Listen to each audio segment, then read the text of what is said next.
ബഹുമാനപ്പെട്ട നീതിപീഠത്തിന് നമ്മുടെ government APP എന്ത് തെളിവുകളാണ് തൂങ്ങി മരിച്ചു എന്നതിന് കൊടുത്തിരിക്കുന്നത്. പത്രത്തിൽ തൂങ്ങി മരിച്ചു എന്ന് എഴുതി വെച്ചാൽ പോരാ, അത് തെളിവ് സഹിതം കൊടുക്കണം. എൻ്റെയും അവരുടെയും കോളുകൾ, അതായത് ഇവർ പോസ്റ്റ്മോർട്ടം ചെയ്ത് ജയരാജനെ അടക്കം 12 മണിക്ക് അങ്ങോട്ട് കൊടുത്തു വിട്ടല്ലോ. അവിടുന്ന് ആശുപത്രി അധികൃതരിൽ ഞാൻ ചോദിച്ചിട്ടുണ്ട്, പോസ്റ്റ്മോർട്ടം ചെയ്തിട്ടുണ്ടോ എന്നത് എനിക്ക് അറിയിക്കണം, അവർ ബോഡി കൊടുത്തു വിടുന്നേൽക്കെന്നെല്ലാം പറഞ്ഞിട്ടുണ്ടായിരുന്നു. എല്ലാം ചെയ്തിട്ടൊന്നുമില്ല, അത് അവർക്ക് കൊടുത്തു വിട്ടു. പെട്ടിയും സാധനവും ഇതെല്ലാം എടുത്തിട്ട്. നമസ്കാരം വീണാമണി. നമസ്തേ. നമ്മൾ ഈ കഴിഞ്ഞ ദിവസം നമ്മുടെ പ്രിയപ്പെട്ട പ്രേക്ഷകർക്ക് വീണാമണി ചില കാര്യങ്ങൾ പറഞ്ഞതിനെ അവർക്ക് കേൾക്കത്തക്ക രീതിയിൽ പറയാൻ അനുവദിച്ചില്ല എന്നൊക്കെ നമ്മുടെ വീഡിയോയുടെ താഴെ കമൻ്റ് ഉണ്ടായിരുന്നു. ഏതായാലും ഇന്നിപ്പോൾ നിങ്ങൾക്ക് വീണാമണി നിങ്ങൾക്ക് അറിയേണ്ട കാര്യങ്ങൾ എന്തൊക്കെയാണോ അത് വീണാമണി പറയും. നാം ഇവിടുന്ന് അവരോട് ചോദിക്കും. എന്തായാലും നിങ്ങൾക്ക് വേണ്ട, നിങ്ങൾക്കറിയാൻ, നിങ്ങളുടെ മനസ്സിലുള്ള ചോദ്യങ്ങൾ ആണ് ഞാൻ ചോദിക്കുന്നത് എന്ന് തന്നെ കരുതിക്കൊണ്ട് ഞാൻ വീണാമണിയുമായി സംസാരിച്ച് തുടങ്ങട്ടെ. എനിക്കിതിലിപ്പോൾ ഏറ്റവും അവസാനത്തെ അപ്ഡേഷനിൽ നമുക്ക് സ്റ്റാർട്ട് ചെയ്യാം. അതായത് ഈ കേസിൻ്റെ ഇപ്പോൾ വന്നിരിക്കുന്നത് ഡിവിഷണൽ ബെഞ്ചിലാണ് ഈ കേസ് വന്ന് നിൽക്കുന്നത്. ശ്രീകുമാർ എന്ന അഡ്വക്കേറ്റ് ഇവരെ കുടുംബത്തെ ചതിച്ചു. ശേഷം ഇപ്പോൾ രാംകുമാർ അഡ്വക്കേറ്റിനാണ് അവർ വക്കാലത്ത് കൊടുത്തിരിക്കുന്നത്. അപ്പോൾ ഈ കൗസർ എടപ്പകത്ത് എന്ന് പറയുന്ന സിംഗിൾ ബെഞ്ചിലെ ജഡ്ജിയുടെ അവരുടെ വിധിയെക്കുറിച്ചും അവിടെ ഉണ്ടായ കാര്യങ്ങളിലും ഒന്ന് വീണാമണി സംസാരിച്ചു പോകണം.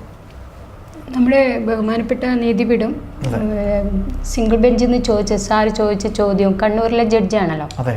അപ്പോൾ ഓർ ചോദിച്ച കണ്ണൂരുകാരനായ ജഡ്ജി. അതെ, കണ്ണൂരിൻ്റെ ജഡ്ജിയാണ്, ഹൈക്കോടതി ജഡ്ജി. അതെ.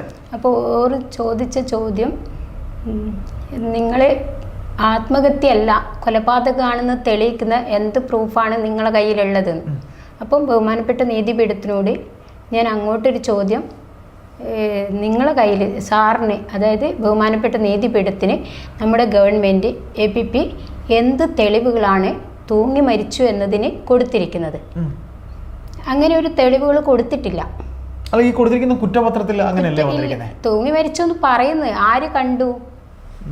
ആരാണ് കണ്ടത്? ഒരു കോടതി അങ്ങനെ ഇത് ആത്മഹത്യയാണ് എന്ന് പറയണമെങ്കിൽ അത് കുറ്റപത്രത്തിന്റെ അടിസ്ഥാനത്തിലും. കുറ്റപത്രത്തിൽ തൂങ്ങി മരിച്ചു എന്ന് എഴുതി വെച്ചാൽ പോരാ, അത് തെളിവ് സഹിതം കൊടുക്കണം.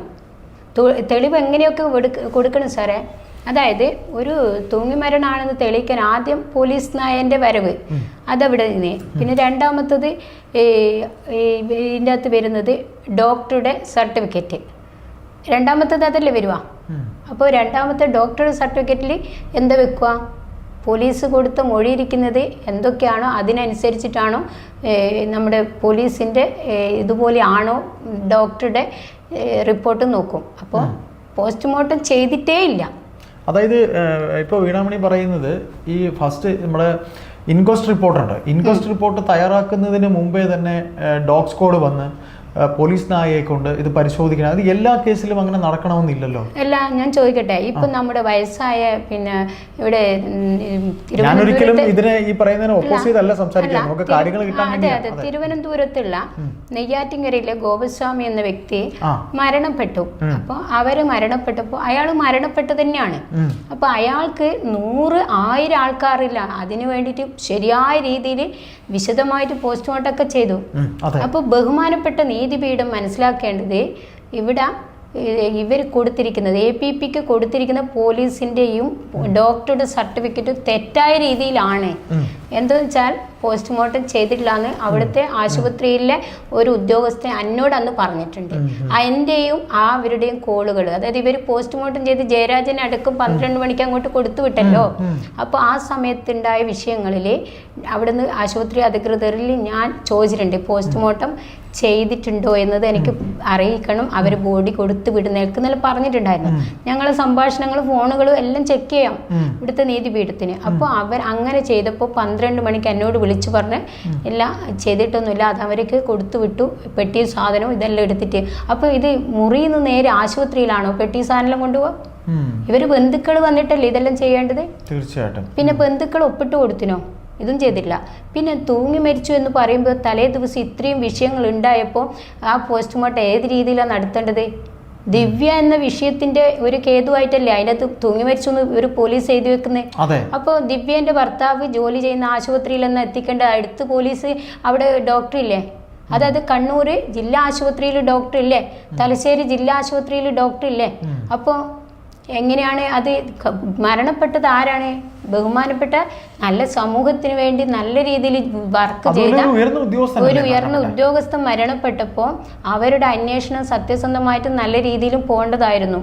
അതുണ്ടായിട്ടില്ല. അപ്പം അവർക്ക് അടുത്ത ഹോസ്പിറ്റൽ ഉണ്ടായിട്ടും അതങ്ങനെ പോയില്ല. മുഖ്യമന്ത്രി നിയമസഭയിൽ പറഞ്ഞത് ഇങ്ങനെ പോസ്റ്റ്മോർട്ടത്തിന് പോകുന്നു പറഞ്ഞപ്പോഴത്തേക്ക് കുടുംബം വിളിച്ചു പറഞ്ഞു പരിഹാരത്ത് കൊണ്ടുപോയിക്കോ, പരിഹാരത്ത് കൊണ്ടുപോയിക്കോ. അങ്ങനെ ഒരിക്കലും അവർ പറയില്ല. അവരെ ഫോൺ കോളുകൾ പരിശോധിക്കണം. കാരണം അടുത്ത് പോസ്റ്റ്മോർട്ടം ചെയ്യാൻ ആശുപത്രി ഉണ്ടായിട്ട് പരിഹാരത്ത് കൊണ്ടുപോയിക്കോ എന്ന് പറയില്ല, ഉറപ്പാ. വീണാമണിയുടെ സംശയം വരുന്ന ഇൻക്വസ്റ്റ് റിപ്പോർട്ട് മുതൽ തന്നെ കള്ളത്തരമെന്ന് തന്നെ. പോസ്റ്റ്മോർട്ടം ചെയ്തില്ല ആ ഡോക്ടർ. ഇൻക്വസ്റ്റ് മുതൽ, അതായത് ബോഡി കിടക്കുന്നിടത്ത് നമ്മള് ഈ സർക്കംസ്റ്റാൻഷ്യൽ എവിഡൻസ് ആ കാര്യങ്ങളൊക്കെയാണ് ഇൻക്വസ്റ്റ് വരുന്നത്. അപ്പൊ ആ ഇൻക്വസ്റ്റ് റിപ്പോർട്ടിൽ പോലും മറിമായമുണ്ട് അല്ലെ? അത് പിന്നെ ഒരു പാർട്ടി പറയുന്ന പോലെ എഴുതാൻ പറ്റുള്ളൂ. അപ്പൊ എന്റെ ഒരു സംശയം, നിങ്ങൾ കണ്ണൂര് ഇദ്ദേഹത്തിന്റെ മരണ ദിവസം തന്നെ നിങ്ങൾ കണ്ണൂരുണ്ട് അല്ലെ? അപ്പോ ഇതില് ഈ നമ്മുടെ സാംസ്കാരിക മണ്ഡലത്തിലെ ചില പ്രമുഖ വ്യക്തികൾ അവരുടെ തന്നെ ചില ചാനലുകളിലൂടെ വീണാമണി ഇങ്ങനെ അദ്ദേഹത്തിനെ ഒരു ബൊലേറോ കാറിൽ കയറ്റിക്കൊണ്ടുപോയത് കണ്ടു എന്നൊക്കെ പറഞ്ഞ പച്ചക്കള്ളം എന്നൊക്കെ പറഞ്ഞ് ചില വ്യക്തികൾ സംസാരിച്ചിട്ടുണ്ട്. അത് ഞാൻ ഏത് വ്യക്തി ഞാൻ പറയുന്നില്ല, വീണാമണിയും പറയണ്ട, ദയവായി പറയണ്ട. കാര്യം അത് പറഞ്ഞാൽ അത് വേറൊരു കോൺട്രവേഴ്സിയിലേക്ക് പോകും. അപ്പോൾ എൻ്റെ സംശയം, ഇത് നിങ്ങൾ കണ്ടത് തന്നെയാണോ? ഈ സാറിന്റെ യാത്രയപ്പ് കഴിഞ്ഞ് സാറിനെ കറക്റ്റ് ഇതേപോലെ എവിടെ വെച്ചാണ് വീണാമണി കണ്ടത്? സാറേ, അവിടെ ഇവര് പറയുന്ന സംഭവം ഇല്ലേ, മുനീശ്വരം കോവിലിന്റെ അടുക്ക് ഇറക്കിയിട്ടില്ല ഡ്രൈവർ ഷംസുദ്ദീൻ. ഡ്രൈവർ എന്ന് പറഞ്ഞതിന് ഷാജഹാൻ എന്ന വ്യക്തി ഉച്ചാരണം ശരിയാക്കില്ല അല്ലാന്നല്ലേ പറഞ്ഞത്. അങ്ങനെ അയാൾ പറഞ്ഞത് അത് അങ്ങനെയൊക്കെ സംസാരിക്കാൻ അറിയില്ല എന്ന് പറയുന്നതൊക്കെ വെറും ബാലിശമായ അങ്ങനെയല്ല. അദ്ദേഹം ഉച്ചാരണത്തിൽ ആർക്ക് എന്തും അങ്ങനെ പറയുന്നത് അവർ കേൾക്കുന്ന അയാൾക്ക് തോന്നിയിട്ടുണ്ടെങ്കിൽ അയാൾ നേരെ വന്നിട്ട് അയാൾക്ക് വേണ്ട മറുപടി നമ്മൾ ചെവി കൊടുക്കേണ്ട കാര്യമില്ല. ആവശ്യം എന്താണ്? അപ്പൊ ഞാൻ ഇത്ര ചോദിക്കുന്നുള്ളൂ, അത് കളയും, പോട്ടെ, ലീവ് ഇറ്റ്. എൻ്റെ ഒരൊറ്റ കാര്യം ചോദിക്കാനുള്ളൂ, എനിക്ക് ചോദിക്കാനുള്ള ഒറ്റ കാര്യം, ഈ പറയുന്ന പോലെ അദ്ദേഹത്തിനെ എവിടെ നിന്നാണ് അദ്ദേഹം ബൊലേറോ കാറിലേക്ക് കയറി പോകുന്ന കണ്ടു എന്ന് വീണാമണി പറയുന്നത്? സാറേ, മുനീശ്വരം കോവിലിന്റെ ആ ഭാഗത്ത് ഇവര് ഇറക്കി എന്ന് പറയുന്ന ഭാഗത്തല്ല കൊണ്ടുപോയത്, മറ്റ് കുറച്ച് ഇപ്പുറത്തെ ഭാഗത്താണ്. ഞാൻ എത്രോട്ടം പറഞ്ഞത് ആ ചാനലിൽ. സാറിന്റെ ഒഫീഷ്യൽ കാറിലാണ് കൊണ്ടുപോയി ഇയാൾ ഇറക്കി? ഇല്ലല്ല, അവര് പ്രൈവറ്റ് ആയിട്ട് ബൊലേറോ പോലത്തെ ഒരു വണ്ടിയാണ്. ADM-ന്റെ വണ്ടി കണ്ടാൽ മനസ്സിലാവും. അല്ല, ADM-ന്റെ വണ്ടിയിൽ അവിടം വരെ ഷംസുദ്ദീൻ അദ്ദേഹത്തെ കൊണ്ടുവന്നു? ഇല്ല, കൊണ്ടുവന്നിട്ടില്ല. ഷംസുദ്ദീൻ പിന്നെ മുനീശ്വരം കോവിലിൽ കൊണ്ടുവന്നിട്ടില്ല. അപ്പൊ ഷംസുദ്ദീൻ പറയുന്നു അയാളെ ഞാൻ കളക്ടറേറ്റ് പോയിട്ട് പറഞ്ഞിട്ടുണ്ട്, അങ്ങനെ ഉണ്ടായിട്ടില്ല സംഭവം. അന്ന് വൈകിട്ട് അദ്ദേഹം മാത്രം ഒറ്റയ്ക്ക് പുറത്തിറങ്ങിയോ? ഇല്ല, അതെ, വണ്ടി തന്നെ കൊണ്ടുവരും. പക്ഷേ ഇവിടെ കൊണ്ടുപോയിട്ടില്ല. ഇവിടെ ഈ മുനീശ്വരൻ കോവിലിലൂടെ അത് അപ്പം ഷംസുദ്ദീൻ പറയുന്ന ആദ്യത്തെ കള്ളമാണ്. ആദ്യത്തെ കള്ളം അത് ഞാൻ ഈ കളക്ടറേറ്റിൽ അന്ന് നിങ്ങൾ ആ വീഡിയോസ് എല്ലാം കാണണമെന്ന് ബഹുമാനപ്പെട്ട കോടതി പറയണം. അന്നുണ്ടായ സംഭവങ്ങൾ, കളക്ടറേറ്റിൽ നടന്ന സംഭവങ്ങൾ, മുനീശ്വരൻ കോവിലിൽ ക്യാമറ ഉണ്ടല്ലോ, അങ്ങനെയുണ്ടെങ്കിൽ അത് അവിടുത്തെ ക്യാമറ പരിശോധിച്ചിട്ട് കാണിക്കട്ടെ, ഇറക്കിയത് കാണിക്കട്ടെ. അവിടെയല്ല, മറ്റൊരു ഭാഗത്താണ് കൊണ്ടുവന്നത്. വീണാമണി പറയുന്നത് അദ്ദേഹത്തിനെ ഈ പറയുന്ന പോലെ ഷംസുദ്ദീൻ അല്ല വണ്ടിയിൽ കൊണ്ടുപോയത് അല്ലെ? അല്ലെങ്കിൽ കൊണ്ടുപോയാൽ തന്നെ മുനീശ്വരൻ കോവിലല്ലേ ഇറക്കിയിരിക്കുന്നത് അല്ലെ? എന്തായാലും കൊണ്ടുപോയിട്ടുണ്ടാവും, യാത്രയപ്പല്ലേ. അദ്ദേഹത്തിന്റെ വീട്ടിലേക്ക് പോകാനുള്ള എല്ലാ സാധന സാമഗ്രികളും ക്വാർട്ടേഴ്സിൽ വെച്ചിട്ടാണോ അദ്ദേഹം യാത്രയപ്പിൽ വന്നതെന്നല്ലേ പറയുന്നത് അല്ലെ? പോയിട്ട് എല്ലാം പാക്ക് ചെയ്ത് പോകാനല്ലേ ഇരുന്നേ അല്ലെ? അങ്ങനെയാണ് പറയുന്നത്. അതെ, അങ്ങനെയാണ് പറയുന്നത്. അപ്പോൾ അദ്ദേഹം എന്നിട്ട് ഈ പറയുന്ന ഷംസുദ്ദീൻ പറയുന്ന പോലെ മുനീശ്വരൻ കോവിൽ ഇപ്പൊ വീണാമണി പറയുന്നു ആ പറയുന്ന സ്ഥലത്തല്ല. ഇനി ആദ്യം തന്നെ ഒന്നും കൂടി പറയാം, അവിടെയല്ല ഇറക്കിയത്. അവിടെയല്ല, അവിടുന്ന് ഉന്നത ഉദ്യോഗസ്ഥന്മാരുടെ മുന്നിൽ വെച്ച് ദിവ്യ എന്ന വ്യക്തി അവിടെ അപകീർത്തിപ്പെടുത്തുന്ന, അപായപ്പെടുത്തുന്ന, ഇങ്ങനെ നാണം കെടുത്തുന്നത്, അപായപ്പെടുത്തുന്നത് ലാസ്റ്റ് ആണല്ലോ. അപ്പൊ വെല്ലുവിളിക്കുന്നുണ്ട്, ഇത്ര ദിവസത്തിനുള്ളിൽ കാണിച്ചു തരാന്നൊക്കെ. നിങ്ങൾ വരുന്ന ഇത്രയും ദിവസങ്ങൾക്കകം നിങ്ങൾ ഇതെല്ലാം അറിയും എന്നൊക്കെ ഒരു എന്തോ ഒക്കെ മനസ്സിൽ വെച്ചുകൊണ്ടാണ് അങ്ങനെ സംസാരിക്കുന്നുണ്ട്. പിന്നെ ദിവ്യ അവര് പറയുന്ന കാര്യങ്ങൾ എന്ന് വെച്ചാല്, ഒരു ബഹുമാനപ്പെട്ട നീതിപീഠത്തിന്റെ ഒരു ആരാണ് ADM മജിസ്ട്രേറ്റ് അല്ലേ, അതായത് അസിസ്റ്റന്റ് മജിസ്ട്രേറ്റ് ആണ്, അസിസ്റ്റന്റ് ആണ്. അപ്പൊ അവർക്ക് അപ്പൊ അതായത് ഡെപ്യൂട്ടി കളക്ടർ. അപ്പൊ അവർക്ക് ഉണ്ടാകുന്ന പവർ എത്രയുണ്ടെന്ന് അന്നേരം ഈ ദിവ്യ പ്രോട്ടോകോൾ അനുസരിച്ചിട്ട് ഇങ്ങനെ അപമാനിക്കാൻ പാടുണ്ടോ? ഉന്നത ഉദ്യോഗസ്ഥന്മാർ വേറെയും അവിടെ ഇല്ലേ? അല്ല, അതിലൊക്കെ നമ്മൾ അങ്ങനെയൊക്കെ പറയുമ്പോഴത്തേക്ക് നമുക്ക് അതിലുള്ള ചില വ്യക്തികളെ കുറിച്ച് വേറൊരു എപ്പിസോഡ് തന്നെ സംസാരിക്കേണ്ടി വരും. അല്ല, ഞാൻ വരുന്നത് എനിക്ക് ജഡ്ജി കേൾക്കേണ്ട കാര്യങ്ങൾ നിങ്ങൾ ചോദിച്ചതാണ്. തൂങ്ങി മരണം എന്ന് അല്ല എന്ന് തെളിയിക്കേണ്ട സർട്ടിഫിക്കറ്റിനാണ് പറഞ്ഞത്. ദിവ്യയുടെ ഭർത്താവ് ജോലി ചെയ്യുന്ന ആശുപത്രിയിൽ എന്തിന് കൊണ്ടുപോയി വിട്ടു? ജഡ്ജി അത് മനസ്സിലാക്കേണ്ട ഒരു കാര്യമാണ്. എന്താ വെച്ചാൽ ഇവിടെ കണ്ണൂരും തലശ്ശേരി അടുത്ത് ഉണ്ട്. അപ്പോൾ പോസ്റ്റ്മോർട്ടം ചെയ്യാതെ ഇത് ചെയ്തപ്പോൾ നമുക്ക് ആ അന്ത്യചുംബനം കൊടുക്കുന്ന ഒരു ഭാഗമുണ്ട്, അവിടെ തലയിൽ സ്കള്ളുണ്ടായിരുന്നു. അതായത് ഈ പറയുന്ന മുനീശ്വരൻ കോവിലിന്റെ ആ ഷംസുദ്ദീൻ പറയുന്ന സ്ഥലത്തല്ല അദ്ദേഹത്തിനെ ഇറക്കിയെന്നിരിക്കട്ടെ, അല്ലാതെ ഇറക്കിയായിരുന്നാലും പിന്നീട് വീണാമണി കാണുന്ന സമയത്ത് ബൊലേറോ കാറിലേക്കാണ് അദ്ദേഹത്തെ പിടിച്ച് കയറ്റുന്നതായിട്ട് കണ്ടെന്ന് പറയുന്നത്. പിടിച്ചു കയറ്റുന്നതല്ല, അദ്ദേഹം കുറച്ച് ഒരു കൂട്ടം പേര് കാറിനകത്ത് വേറെ ആൾക്കാരുണ്ടായിരുന്നു അല്ലേ? അപ്പൊ ഈ കാറ് പോകുന്ന അപ്പൊ യാദൃച്ഛികമായിട്ട് വീണാമണി കാണുകയാണ് അല്ലേ? അത് ഞാൻ കണ്ണൂരിന്റെ അത് ഞാനുണ്ടോ അവിടെ, ഈ സാറുണ്ടോ എന്നല്ലോ ഈ ഷംസുദ്ദീൻ അറിയും ക്യാമറ നോക്കിയാലേ. അത് ഞാൻ അവിടെ പോയിട്ട് പറഞ്ഞിട്ടുണ്ട്, നിങ്ങൾ അവിടെ എല്ലാം കണ്ടത് എവിടെ വെച്ചാണ് അദ്ദേഹത്തിനെ കൊണ്ടുപോകുന്നത് കണ്ടത്? സാറേ, മുനീശ്വരൻ കോവിലിന്റെ വേറൊരു ഭാഗം, അതായത് റെയിൽവേ സ്റ്റേഷൻ ഇങ്ങോട്ടേക്ക് വരുന്ന വേറൊരു ഭാഗമുണ്ട്.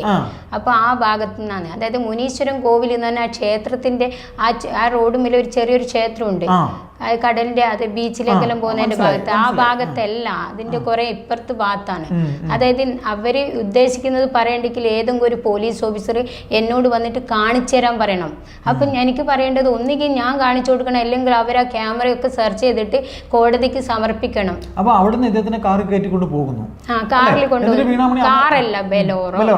അതെ, അന്ന് ബെലോറോയിൽ കയറ്റിക്കൊണ്ട് പോകുന്നു. പിന്നീട് വീണാമണി അറിയുന്നത് അദ്ദേഹം മരിച്ചതായിട്ടാണ് അല്ലേ, അടുത്ത ദിവസം. അപ്പോൾ എൻ്റെ മറ്റൊരു സംശയം, നമ്മൾ സാധാരണ ഇപ്പോൾ ഒരു യാത്രയിൽ പോകുമ്പോൾ, യാത്രയപ്പ് എന്ന് പറയുന്നത് നമുക്ക് അവിടെ ഉണ്ടായിരുന്ന സ്ഥലത്ത് നിന്ന് പോകുമ്പോൾ ഉദ്യോഗസ്ഥരാരും അദ്ദേഹത്തിൻ്റെ കൂടെ അനുഗമിച്ചില്ല അല്ലേ? അദ്ദേഹം ഒറ്റയ്ക്കാണ്. അത് ഉദ്യോഗസ്ഥന്മാർക്ക് ഉണ്ടാക്കിയെന്നല്ലേ പറയുന്നത് ഇയാള്. അവിടെ കളക്ടറേറ്റിലെ ഉദ്യോഗസ്ഥന്മാരൊന്നും കളക്ടർ വിടില്ല. അവര് കളക്ടറേറ്റിലെ ഒരു ഉദ്യോഗസ്ഥനും അദ്ദേഹത്തിനോട് പോയിട്ടില്ല. ചതിയല്ല, അത് അവർ ഭയന്നിട്ടാകാം. കാര്യം ഇവർ ഇങ്ങനെയൊക്കെ 2 ദിവസത്തിനകത്ത് അറിയും എന്നൊക്കെ പറയുമ്പോൾ അവർ ഭയന്നിട്ടാകാം. പിന്നെ നമുക്ക് ഈ ഷംസുദ്ദീനെ തന്നെയാണ് ഞാൻ ഇതിൽ വീണ്ടും എൻ്റെ ഇതിലേക്ക് തൂങ്ങി മരണം എന്ന് നമുക്ക് പറയണമല്ലോ. അല്ല, തൂങ്ങി മരണം അല്ല, കൊലപാതകം എന്ന് പറഞ്ഞല്ലോ. ഇപ്പൊ ജഡ്ജി പറഞ്ഞിരിക്കുന്നത് അല്ലെങ്കിൽ അവിടെ വന്നിരിക്കുന്നത് കോടതിയിൽ വന്നിരിക്കുന്നത് തൂങ്ങി മരണം എന്ന് സ്ഥാപിക്കപ്പെടുകയാണ്. അല്ല, അവരങ്ങനെ സ്ഥാപിക്കുന്നുണ്ടെങ്കിൽ ഇതെന്തിന് ഇങ്ങനെ തൂങ്ങി മരിച്ച ഒരാൾ ഇതെന്തിന് പരിഹാരത്ത് കൊണ്ടുവന്ന് കണ്ണൂർ ഹോസ്പിറ്റലിൽ? എന്റെ സംശയമേ, ഇതിനകത്ത് ഈ പിന്നെ ഷംസുദ്ദീൻ തൊട്ടടുത്ത ദിവസം തുറന്നു കിടക്കുന്ന വീടാണ് കാണുന്നത് അല്ലേ? രാവിലെ ഇവര് അപ്പൊ അതൊന്ന് പറയാമോ? അവിടെ പോയിട്ട് പിന്നെ ഒരു പൊക്കം കുറഞ്ഞ ഒരു എഞ്ചിനീയർ അവരതെല്ലാം അവിടെ അറേഞ്ച് ചെയ്ത് ആക്കി വെച്ചു. മുൻകൂട്ടി ആ പയ്യനോട് സംസാരിപ്പിക്കാൻ എല്ലാം ആക്കി വെച്ചു. അപ്പോൾ ഇത് ഞാൻ ചോദിക്കുന്ന ചോദ്യം, ഒരു വീട്ടിൽ ഞാൻ എപ്പോഴും വരുന്ന ഒരു വീട്, അപ്പോൾ ഞാൻ സാറിൻ്റെ വീട്ടിൽ എപ്പോഴും വരുന്നുണ്ടെങ്കിൽ സാറിൻ്റെ വീട്ടിൽ വാതിൽ തുറന്ന് വെച്ചാൽ ഞാൻ നിങ്ങളെ എന്തിനു ഭയക്കണം? അല്ല, അതിനകത്തൊരു കാര്യം അറിയോ, അദ്ദേഹം ഇപ്പൊ ഇന്നലെ പോയി എന്നല്ലേ പറഞ്ഞത്, മുറി പൂട്ടി താക്കോൽ ഷംസുദ്ദീൻ എടുത്ത്. താക്കോലിന്റെ കഥകൾ കുറേ വരുന്നുണ്ട്. അപ്പം താക്കോലിന്റെ താക്കോൽ പൂട്ടി. ഇപ്പൊ ഞാൻ പറയട്ടെ, എനിക്ക് ഒഫീഷ്യലി തന്നിരിക്കുന്ന ഒരു വീട്, ഞാൻ അത് പൂട്ടി, ആ താക്കോല് ഇപ്പൊ ഷംസുദ്ദീന്റെ കൊടുത്തെന്നാണ് പറയുന്നത് അല്ലേ? അപ്പൊ പിന്നീട് എങ്ങനെ ഈ ADM സാറിന് ആദ്യം തിരിച്ചു കിട്ടി? അതെങ്ങനെ തിരിച്ചു കിട്ടി? ആ ചോദ്യം വരുന്നില്ലേ? താക്കോല് എങ്ങനെ പിന്നീട് രണ്ടാമത്? ഇത് വിഡ്ഢികൾ ജനങ്ങളെ ആക്കരുത്. ഹൈക്കോടതി നീതിപീഠം ചോദിക്കേണ്ട ചോദ്യങ്ങളിത്. ഈ താക്കോല് എങ്ങനെ പിന്നീട് ADM സാറിന്റെ കയ്യിൽ കിട്ടി? അതായത് ഷംസുദ്ദീൻ വ്യക്തമാക്കണം. അല്ല, ഷംസുദ്ദീൻ ഇതെങ്ങനെ ഈ താക്കോല് മുറിയുടെ താക്കോല് എടുത്തിട്ടാണോ സാറ് നാട്ടിലേക്ക് പോകുന്നത്? അല്ല, അദ്ദേഹം ഇത് പൂട്ടി ഇറങ്ങിയിട്ട് ഷംസുദ്ദീന്റെ കയ്യിലാണ് താക്കോൽ. അപ്പൊ പിന്നീട് എങ്ങനെ ഈ ADM സാറിന്റെ കയ്യിൽ താക്കോല് തിരികെ കിട്ടി? അപ്പൊ അവിടെ ഒരു ചോദ്യം വന്നില്ലേ? അതായത് ചോദ്യങ്ങൾ എന്താ വരുന്നതെന്ന് വെച്ചാല്, ഈ ഷംസുദ്ദീൻ പറയുന്നത് സുഹൃത്ത് വരാനുണ്ടെന്ന് പറഞ്ഞിട്ട് അവിടെ ഇറങ്ങി എന്നാ പറയുന്നത്, അങ്ങനെയല്ലേ പറയുന്നത്? അപ്പൊ ഞാൻ അന്ന് അവിടെ പോയിട്ട് വൈകിട്ട് പറയുന്നുണ്ട് അവിടെ സാറിനെ ഇറക്കിയില്ല. അവിടുത്തെ കളക്ടറേറ്റിലെ ക്യാമറ നോക്ക്, ക്യാമറ കോടതി കാണിച്ചു കൊടുക്ക്. വീണാമണി അവിടെ പോയിട്ട് പറയുന്ന രംഗങ്ങൾ ഉണ്ട്. അവിടെ ഞാൻ പറയുന്നുണ്ട് സാറിനെ അവിടെ ഇറക്കിയിട്ടില്ല, ഞാൻ കണ്ടത് ഇങ്ങേ ഭാഗത്താണ്, ഇത് എല്ലാ കാര്യവും ഞാൻ അവിടെ പറയുന്ന വീഡിയോസിലുണ്ടല്ലോ. അവിടെ ക്യാമറയില്ലേ? ക്യാമറയില്ല സ്ഥലത്തല്ലേ സംഭവമുള്ളത്.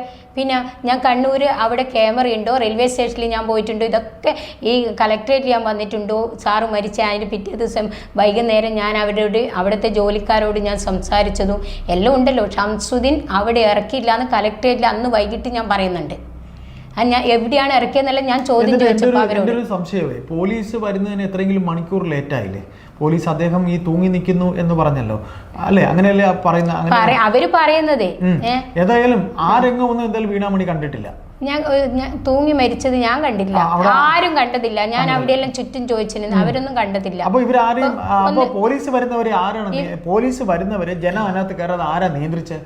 ഇതിനകത്ത് ഇവരെന്നെ, അതായത് ഈ CPM-ന്റെ ആൾക്കാരെന്നെ എല്ലാം അവിടെ ഏർപ്പാടാക്കി വെച്ചവരെന്നെ.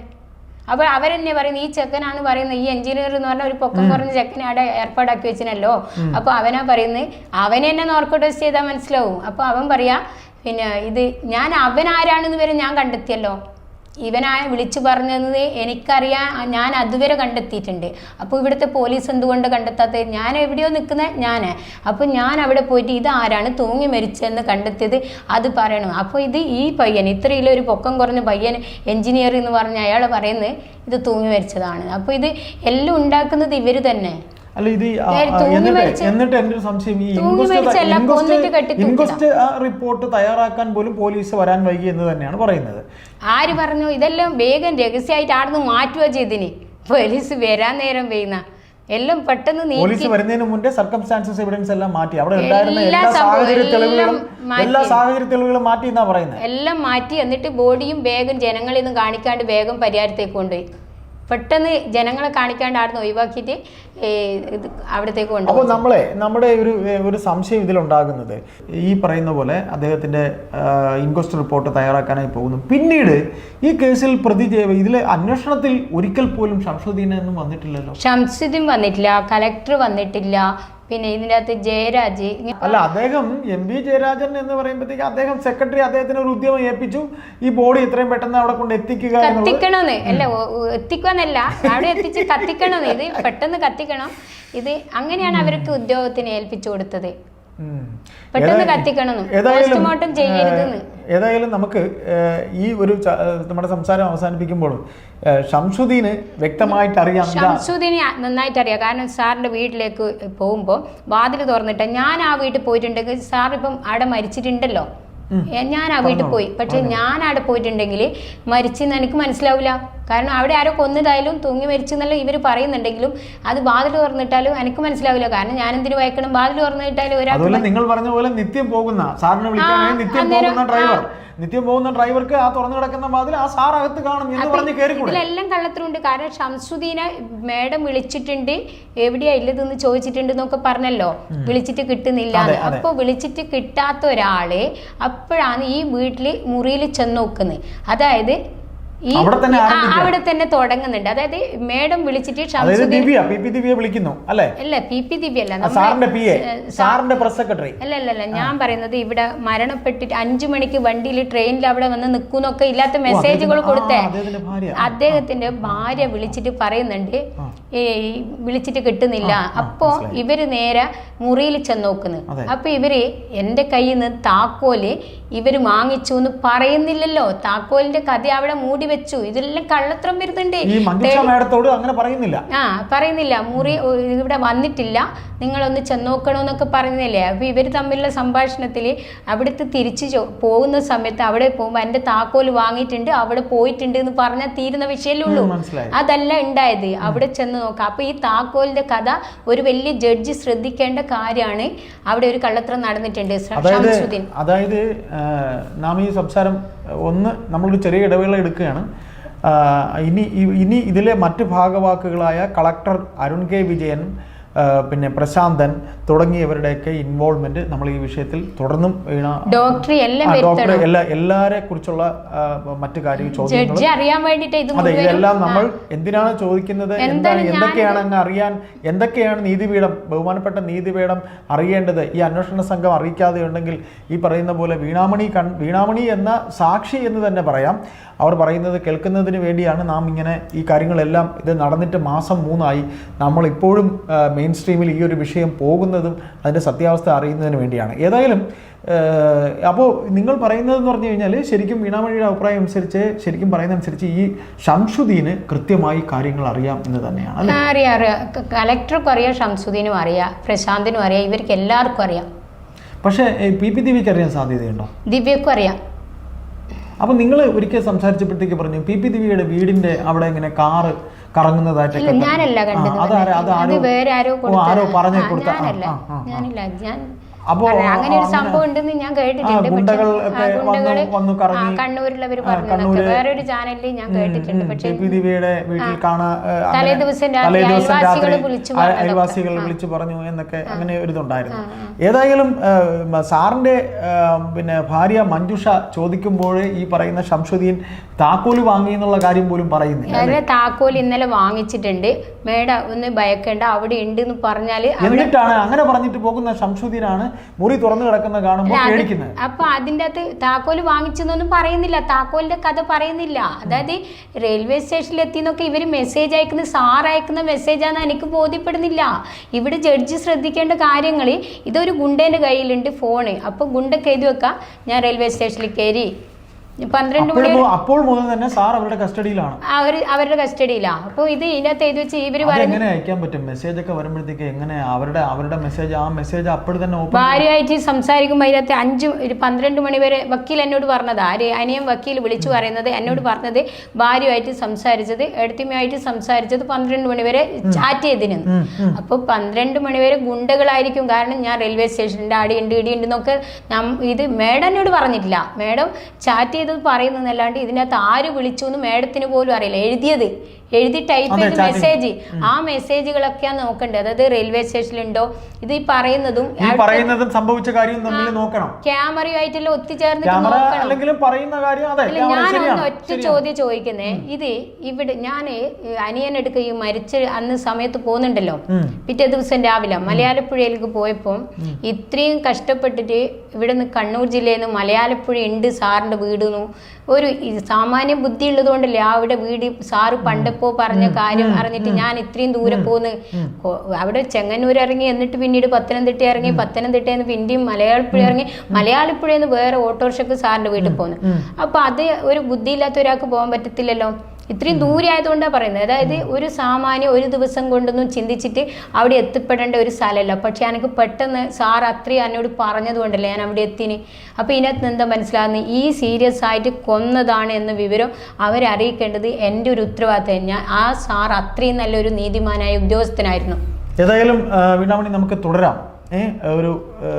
നമുക്ക് ഇതിൻ്റെ മറ്റ് ആൾക്കാർ, ഇപ്പോൾ കളക്ടർ അരുൺ കെ വിജയനായിരുന്നാലും പ്രശാന്തനായിരുന്നാലും ഇതിലെ ഈ അന്വേഷണ സംഘം ഇനിയും കാണാത്തതായി നടിക്കുന്ന നിരവധി പേരുണ്ട്. അവരെക്കുറിച്ചൊക്കെ വീണാമണിക്ക് ഇനിയും പറയാൻ കാണും. തൽക്കാലം നമുക്ക് ഈ സംസാരം ഒന്ന് നിർത്താം. Okay sir, okay.